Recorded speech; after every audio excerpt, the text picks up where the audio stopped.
भगवान की अनुकंपा में बांग्ला सन 76वें में अकाल समाप्त हो गया। बंगाल प्रदेश के 6 आना मनुष्यों को नहीं कह सकते कितने कोटि यमपुरी को भेजकर वह दुर्वत्सर स्वयं काल के गाल में समा गया। 77वें वर्ष में ईश्वर प्रसन्न हुए, सुवृष्टि हुई, पृथ्वी सस्य श्यामला हुई। जो लोग बचे थे उन्होंने पेट भरकर भोजन किया। अनेक लोग अनाहार या अल्पाहार से बीमार पड़ गए थे, पूरा आहार सह नहीं सके, बहुतेरे इसी में मरे। पृथ्वी तो सस्य श्यामलिनी हुई, लेकिन जन शून्य हो गई। बंगाल प्रदेश जंगलों से भर गया। जहाँ हंसती हुई हरियाली भूमि थी, जहाँ असंख्य गो महिषों के चरने की भूमि थी, जो गांव की भूमि युवक युवतियों की प्रमोद भूमि थी, वह सब महारण्य में परिणत होने लगी। इसी तरह 1 वर्ष गया, 2 वर्ष गए, 3 वर्ष गए, जंगल बढ़ते ही जाते थे। जो मनुष्यों के सुख के स्थान थे, वहाँ हिंसक शेर आदि पशु आकर हरिणों पर धावा बोलने लगे। दल बांधकर जहाँ सुंदरियाँ आलता रंजित चरणों से पायजेब आदि की झंकार करती हुई, वृद्धाओं के साथ व्यंग करती हुई और हंसती और गुजरा करती थी, वहीं अब भालुओं ने अपने बच्चों को लालन पालन शुरू कर दिया है। जहाँ छोटी उम्र के बालक सायंकाल के समय जुटकर खिले हुए पुष्प जैसा हृदय लेकर मनमोहक हंसी के साथ स्थान गुंजाया करते थे, अब वहाँ श्रृंगालों के विवर है। नाट्य मंदिरों में दिन के समय सर्प राजाओं भयंकर फुफकार सुनाई पड़ती थी। अब बंगाल में अन्न होता है, लेकिन कोई खाने वाला नहीं है। बिक्री के लिए पैदा करते हैं, लेकिन कोई खरीदार नहीं है। कृषक अनाज पैदा करते हैं, पर पैसे नहीं मिलते। जमींदार को वे लगान नहीं दे सकते। राजा के जमीन छीन लेने पर जमींदार दरिद्र हो गए। वसुमती के बहुप्रसवनी होने पर भी जनता कंगाल हो गई। चोर डाकुओं ने माथा उठाया और साधु पुरुषों ने घर में मुँह छिपाया। इधर संतान संप्रदाय नित्य चंदन तुलसी से विष्णु पाद पद्मों की पूजा करने लगा। जिनके घर में पिस्तौल बंदूकें थी, संतानगण उससे वे छीन लाए। भवानंद ने सहयोगियों से कह दिया था, भाई यदि किसी घर में मनी माणिक्य गंजा हो और एक टूटी हुई बंदूक भी हो तो बंदूक ले आना, धन रत्न छोड़ देना। इसके बाद ये लोग गांव-गांव में अपने गुप्तचर भेजने लगे। पर लोग जहाँ हिंदू होते थे, कहते थे, भाई विष्णु पूजा करोगे? इसी तरह 20-25 संतान किसी यवन बस्ती में पहुंच जाते और उनके घर में आग लगा देते थे। उनका सर्वस्व लूटकर हिंदू विष्णु पूजकों में उसे वितरित कर देते थे। लूट का भाग पाने पर लोगों के प्रसन्न होने पर उन्हें संतानगण मंदिर में लाकर विष्णु चरणों पर शपथ खिलाकर संतान बना लेते थे। लोगों ने देखा कि संतान होने में बड़ा लाभ है। विशेषतः यवनों में राजत्व काल में उनकी अराजकता और कुशासन से लोग ऊब उठे थे। हिंदू धर्म की विलोपावस्था के समय अनेक हिंदू अपने देश में हिंदुस्तान स्थापन के लिए व्यग्र हो रहे थे। अतः दिन प्रतिदिन संतानों की संख्या बढ़ने लगी। प्रतिदिन 100-100 मास में हजार की संख्या में ग्रामीण लोग संतान बनाकर उनकी संख्या वृद्धि कर यवनों को शासन से विरत करने लगे। जीवानंद और भवानंद के पद पद्मों में प्रणाम कर संतानों की संख्या अनंत होने लगी। जहाँ वे लोग राजपुरुषों को पाते थे, अच्छी तरह मरम्मत करते थे। यवनों के गांव भस्म कर राख बनाए जाने लगे। स्थानीय नवाब यह सुनकर दल के दल सैनिकों को इनके दमन के लिए भेजते थे, लेकिन उस समय तक संतानगण दलबद्ध, शस्त्रयुक्त और महादम्भशाली हो गए थे। उनके तेज के आगे अब यवन फौज अग्रसर न हो पाती थी। यदि आगे बढ़ती थी तो अमित संख्या में संतान सेना उस पर आक्रमण कर उनको धुन की रुई हुई तरह उड़ा देती थी। कभी कोई दल यदि परास्त होता था तो तुरंत दूसरा बड़ा दल आकर उस यवन फौज का सर उड़ा देता था और मत्त होकर हरिनाम का जयघोष करता नाचता हुआ गायब हो जाता था। उस समय लब्ध प्रतिष्ठ अंग्रेज कुल के प्रातः सूर्य वारेन हेस्टिंग्स भारत के गवर्नर जनरल थे। वे कलकत्ता में बैठे हुए राजनीतिक श्रृंखला की कड़ियां गिन रहे थे कि इसी में वे समूचे भारत को बांध लेंगे। एक दिन भगवान ने भी सिंहासन पर बैठकर निसंदेह कहा था, तथास्तु। लेकिन वह दिन अभी दूर था। आजकल तो संतानों की दिंगत व्यापिनी हरिध्वनि से वॉरेन हेस्टिंग्स के भी कांप उठे थे। हेस्टिंग्स साहब ने पहले तो देसी फौज से विद्रोह दबाने की चेष्टा की थी, लेकिन उन देसी सिपाहियों की यह दशा हुई कि वे लोग एक बूढ़ी औरत के मुख से भी यदि हरिनाम सुन पाते थे तो भागते थे। अंत में निपाय होकर वॉरेन हेस्टिंग्स ने कप्तान टॉमस नामक एक सुदक्ष सेनापति के अधिनायकत्व में थोड़ी गोरी फौज भेजकर विद्रोह दमन का यत्न किया।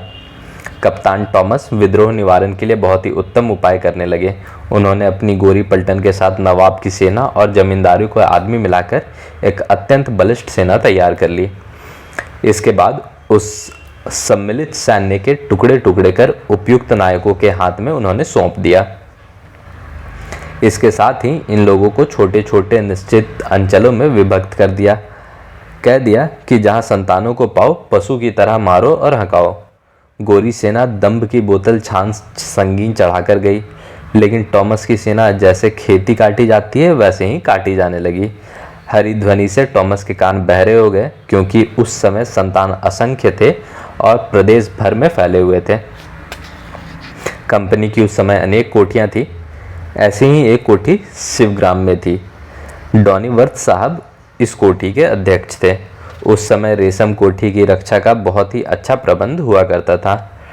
डॉनीवर्थ ने इसी समय किसी तरह अपनी प्राण रक्षा की, लेकिन अपनी स्त्री कन्या को कलकत्ता भेज देने के लिए उन्हें बाध्य होना पड़ा था। कारण डॉनीवर्थ संतानों द्वारा बहुत ही पीड़ित हुए थे। उसी समय टॉमस साहब थोड़ी फौज लेकर उस अंचल में पहुंच गए। उस समय कितने ही डोम चमार लंगड़े लूले भी पराया धन लूटने के लिए उत्साहित हो गए थे। उन सभी ने जाकर कप्तान टॉमस की रसद पर आक्रमण किया। कप्तान साहब बहुत अधिक मात्रा में खाद्य सामग्री, घी, मैदा, सूजी, चावल गाड़ियों पर लदवा कर ला रहे थे। इसे देखकर डोमचमारों का दल अपना लोभ संवरण कर ना सका। उन सब ने जाकर गाड़ी पर आक्रमण किया, लेकिन सिपाहियों की 2-4 संगीनें खाकर सब भागे। कप्तान टॉमस ने उसी समय कलकत्ता रिपोर्ट भेजी कि आज कुल 157 सिपाहियों को लेकर मैंने 14,730 विद्रोहियों को परास्त किया है। विद्रोहियों के 2,153 व्यक्ति मरे, 1,223 घायल हुए और 100 व्यक्ति बंदी हुए। इसमें केवल अंतिम संख्या सत्य थी।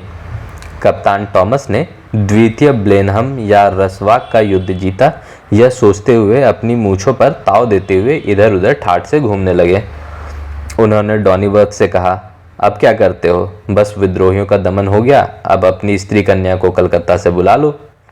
इस पर डॉनीवर्थ ने उत्तर दिया, ऐसा ही होगा। अब 10 दिन यहाँ ठहरिए, देश को जरा और शांत होने दीजिए, फिर बुला लेंगे।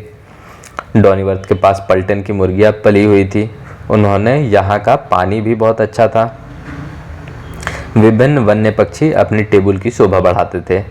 दाढ़ी वाला बावर्ची मानो द्वितीय द्रौपदी था। अतः बिना कुछ बोले चाले कप्तान टॉमस वहीं डटे रहने लगे। इधर भवानंद मन ही मन व्यस्त है कि कब इस कप्तान का सर काटकर द्वितीय सम्रारी की उपाधि धारण करूं। अंग्रेज इस समय भारतोद्वार के लिए आए हैं। ये संतानगण तब तक ना समझ सके थे। कैसे समझते? कप्तान टॉमस के समसामयिक भी उस समय यह ना समझ सके थे कि भारतवर्ष पर हमारा राज्य स्थापित हो सकेगा। उस समय भविष्य तो विधाता ही जानते थे। भवानंद मन में सोचते थे कि इस असुर वंश का एक दिन मैं निपात करूंगा, सब एक चित्त हो जाए और जरा असतर्क संतान लोग अलग रहे। यही विचार कर सब अलग रहे।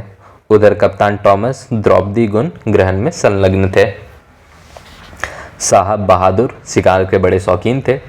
वे कभी कभी शिवग्राम के निकट के जंगल में शिकार खेलने निकल जाते थे। एक दिन डॉनीवर्थ के साथ अनेक शिकारियों को लेकर टॉमस शिकार के लिए निकल पड़े। कहना ही क्या है, टॉमस बड़े ही साहसी व्यक्ति है, बलवीर्य में अंग्रेजों में अतुलनीय है। इस जंगल में शेर, भालू आदि हिंसक जंतुओं का बाहुल्य है। बहुत दूर निकल जाने पर साथ के शिकारियों ने आगे बढ़ने से इनकार कर दिया कि निबिड़ जंगल में हम ना घुसेंगे।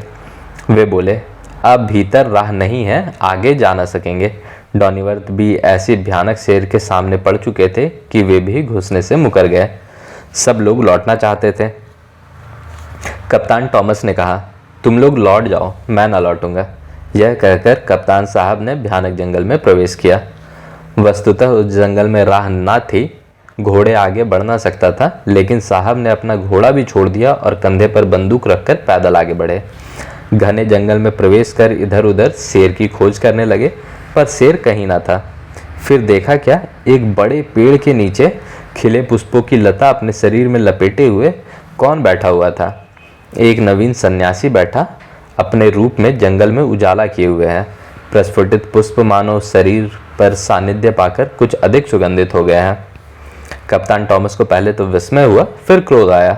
कप्तान साहब थोड़ी बहुत हिंदी बोल लेते थे। बोले, तुम कौन? सन्यासी ने कहा, मैं सन्यासी हूँ।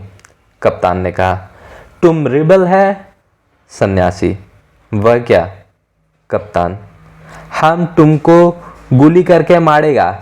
सन्यासी, मारो। कप्तान जरा मन में आगा पीछा कर रहे थे कि गोली मारे या ना मारे। इसी समय विद्युत वेग से सन्यासी ने आक्रमण कर उनकी बंदूक छीन ली। सन्यासी ने अपना वक्षावरण चर्म खोलकर फेंक दिया। एक झटके में जटा अलग हो गई। कप्तान टॉमस ने देखा कि उसके सामने एक अपूर्व स्त्री मूर्ति है। स्त्री ने हंसते हंसते कहा, साहब, हम लोग नारी है, किसी को चोट नहीं पहुंचाती। मैं तुमसे एक बात पूछना चाहती हूँ कि जब हिंदू यवनों में लड़ाई हो रही है तो इस बीच तुम लोग क्यों बोलते हो? अपने घर लौट जाओ। साहब, कौन हो तुम? शांति, देखते तो हो सन्यासिनी हूँ। जिन लोगों से लड़ने आए हो मैं उन्हीं में से एक स्त्री हूँ। साहब, तुम हमारा घर में रहेगा? शांति, क्या तुम्हारी उपपत्नी बनकर? साहब, इसी माफक रहने को हो सकता है, शादी नहीं करेगा। शांति, मुझे भी एक बात पूछनी है।